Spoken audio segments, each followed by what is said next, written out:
So you created a beautiful e-learning program, online course, or virtual training.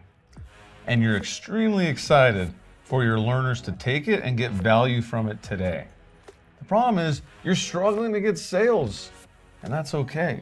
Because the hardest part of any e-learning program, online course, or virtual training development is the distribution, is getting your learners to purchase your course, getting your learners to actually give you money for the value that's in your course. It can be really hard, and that's okay, because today we have a 3-step process that is going to help you increase your course sales.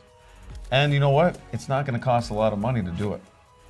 This is the eLearning Simplified YouTube channel, created to simplify your e-learning program, online course, and virtual trainings so that your learners get the value that they want as quickly as they want. Because the most important part of e-learning is providing value to those learners. Now, on this channel, my co-founder Hector Smoottis and myself, Jonny Havey, we created it to really help you with every step of the e-learning process, from building your program to what we're going to be talking about today, which is successfully marketing and selling it to your learners. So if you are interested in more and more content that is learner-centric and learner-focused, subscribe to the channel and give this video a thumbs up if you like it. So these are the 3 steps you need to follow to increase your course sales. Number 1, and this is really dependent on if you have any course sales already or not. If the answer is you are here because you haven't sold a single course, then number 1 applies to you. Number 1, stop everything you're doing.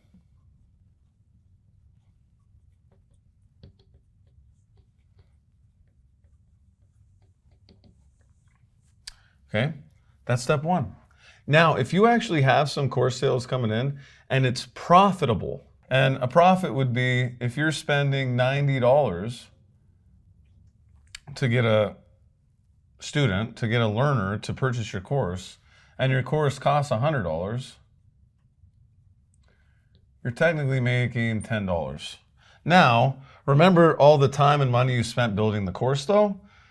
So is this enough to recoup all the time and money you spent building the course?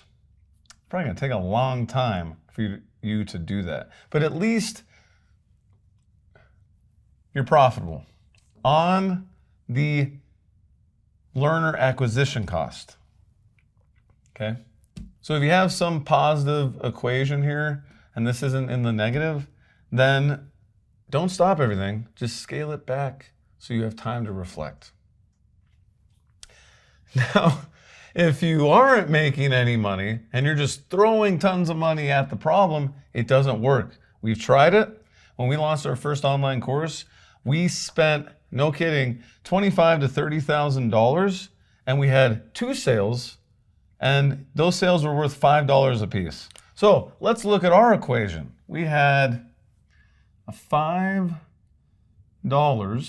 okay, times 2, so $10 is pretty good. Right? And we spent, I'm going to put the zeros, $30,000. Okay? So we are literally negative $29,990. Basically negative $30,000. So if you don't want this to happen, stop now. You're probably not going to figure it out without doing the second step of why it's not working. So step 2, give your course away to at least 5 learners, okay?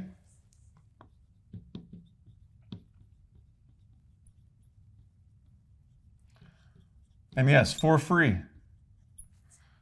Because what you're going to do is interview all the learners you give your course to. You really can't interview too many learners.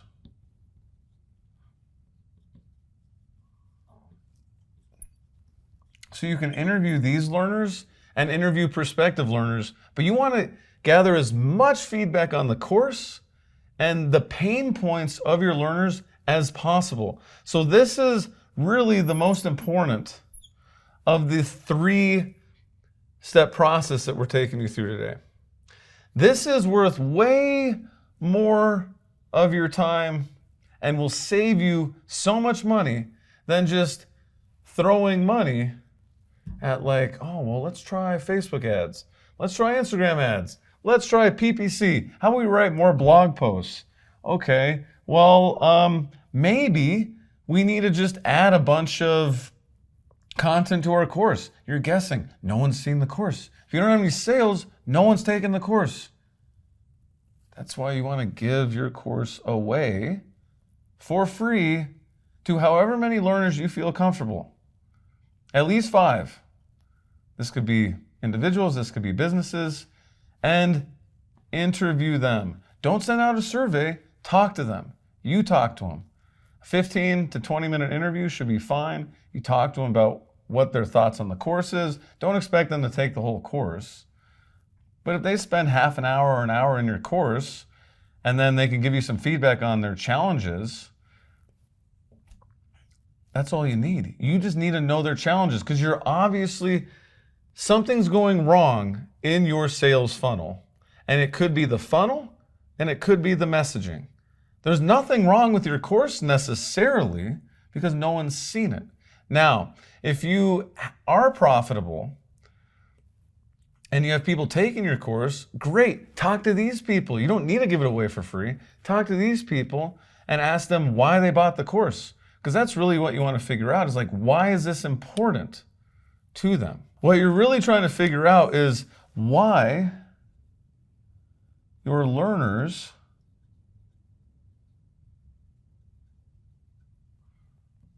want your course. Because if you know this, then you know what to say to your learners to get them to buy your course. One thing, so pro tip here. If you're struggling selling your e-learning program, the last thing you want to do is change the price. Because here's what happens. You're selling your program for $2,500. No one's buying. And you're like, okay, well, darn, we must be charging way too much. So you drop it to $1,500. You keep spending more money and more money and more money. Still no one buys. And you're like, okay, well, let's drop it to $800. More money, more money, more money. No one buys. And you're like, okay, let's drop it to $100. More money, more money, more money. One person buys. More money, more money, more money. Another person buys. But you look at it, and that $100 is still taking you $1,000 to get. So you're still $900 negative. That's what happened to us. We initially had our course priced at $40. And we dropped it to $20, nothing. Dropped it to $10, nothing. Dropped it to $5, and a couple of people felt really bad for us and purchased it. But it wasn't that $5. We looked, $5 took a $1,000 investment in marketing for us to close. Price isn't the problem. Price is the last thing you look at. First thing you look at is, what are you actually telling your learners? And is it simple for them? It needs to be simple. So that's why you need to talk to them. This is a high value step, and this could take a lot of time, but it's going to save you a ton of money. All this takes you is your time, your hours. That's all. You don't need to spend money on anything. And yeah, you're probably thinking, oh, I don't want to give my course away for free. You already built it. No one's using it right now. You may as well have some learners in there. Otherwise, no one's ever going to use it. So, number 3, and I teased this a little bit, simplify everything.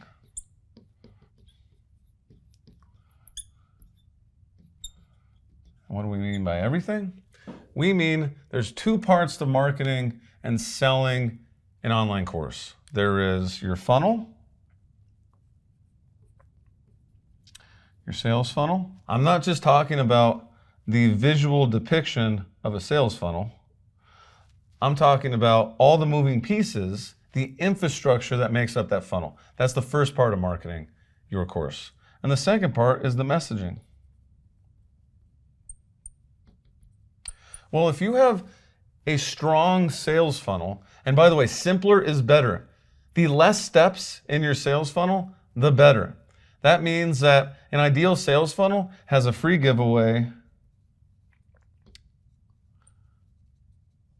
to get an email.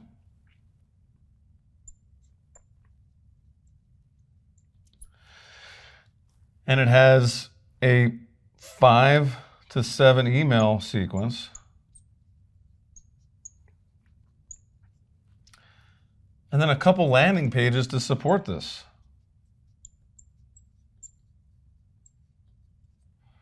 I think less than 5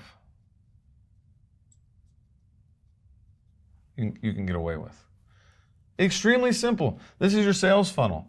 So if you have everything in your sales funnel hooked up properly and it's simple and you're not getting too crazy with, oh, well, I want to tag this. I want to make sure that when this person interacts with it, you're thinking too much. This is what works. Put it together. Fine. So if your funnel's put together all right, then messaging is your only problem. Messaging is what you're going to get in step 2 here. When you actually start talking to your learners, you start learning why they care, and then you literally take what they tell you and you feed it back to the market. And that's what's going to attract more learners to purchase your course. And then you're obviously going to have to make tweaks to your funnel because the free giveaway may not actually be high value enough for your learners. It may not be hitting on that biggest challenge, and you should hit on that biggest challenge with that free giveaway. You may not be doing the best job in that email sequence with that messaging. The landing pages may not have enough information on it to actually convince your learners to purchase your course. So the other thing you can do once you have this funnel built out, have some learners check it out, get some feedback on it. Number 2 is the most important piece. Number 3 is simplify everything, and simplify everything incrementally.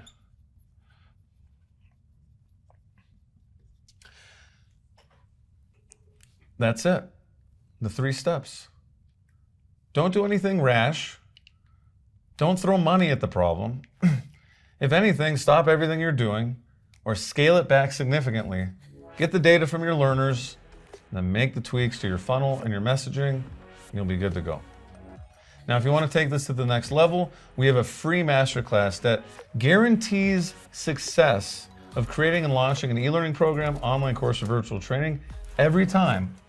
And what you're going to do is you're going to learn the 3 pillars of e-learning and how to focus on your learners so that you successfully distribute your course every time to every learner that you ever have. There's a link in the description below for instant access to that masterclass. Check it out. And you know what? If you like this video, give it a thumbs up. Subscribe to the channel to get that learner-centric content to you, for you, about your learners every week. We'll see you next week. There are so many online courses out there, so many e-learning programs, and so many virtual trainings, it seems these days. And if you're here, you are interested in creating one of these, but you probably don't know where to start, and most importantly, you don't know who to build your program for.